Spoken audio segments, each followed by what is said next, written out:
আজকের রেসিপি হলো কুলেখাড়ার পাতা বাটা। তো কুলেখাড়ার পাতা বাটার জন্য ডাঁটার থেকে পাতাগুলো ছাড়িয়ে নিয়েছি, নিয়ে ভালো করে ধুয়ে পরিষ্কার করে নিয়েছি। এখানে নিয়েছি রসুন, কালো জিরে আর কাঁচা লঙ্কা। তো এখানে কড়াইতে সর্ষের তেল দিয়েছি, সর্ষের তেলটা গরম হয়ে গেছে।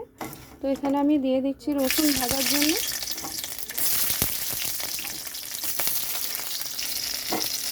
এখন দিয়ে দিচ্ছি কাঁচা লঙ্কা, কালো জিরে।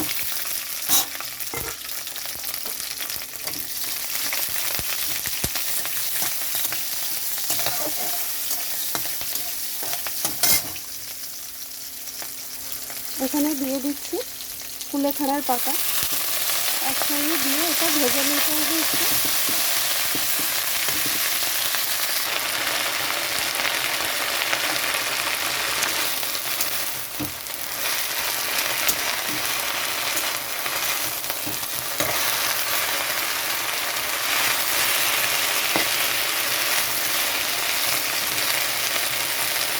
এখানে একটু পরিমাণ মতো নুন দিয়ে দিচ্ছি। পাতার এই রসটা শুকাতে হবে।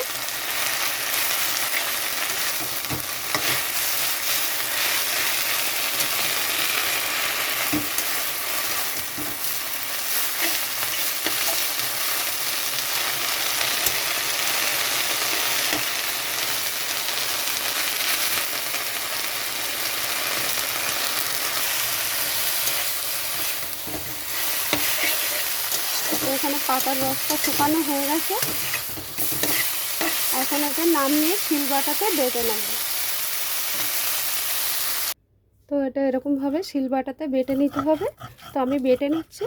এটা কিন্তু মিক্সিতে বাটলে হবে না, কারণ এটা শুকনো বাটতে হবে, আর বাটার পরে এরকম হবে। তো এরকমভাবে বেটে নিতে হবে। তো বাটাটায় এখন একটু কাঁচা সর্ষের তেল দিয়ে দিচ্ছি।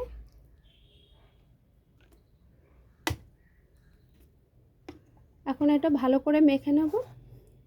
মেখে নেওয়ার পরে গরম ভাতের সঙ্গে পরিবেশন করুন, খেয়ে দেখুন কেমন লাগে। ভালো লাগলে অবশ্যই জানাবেন, লাইক কমেন্ট শেয়ার করুন।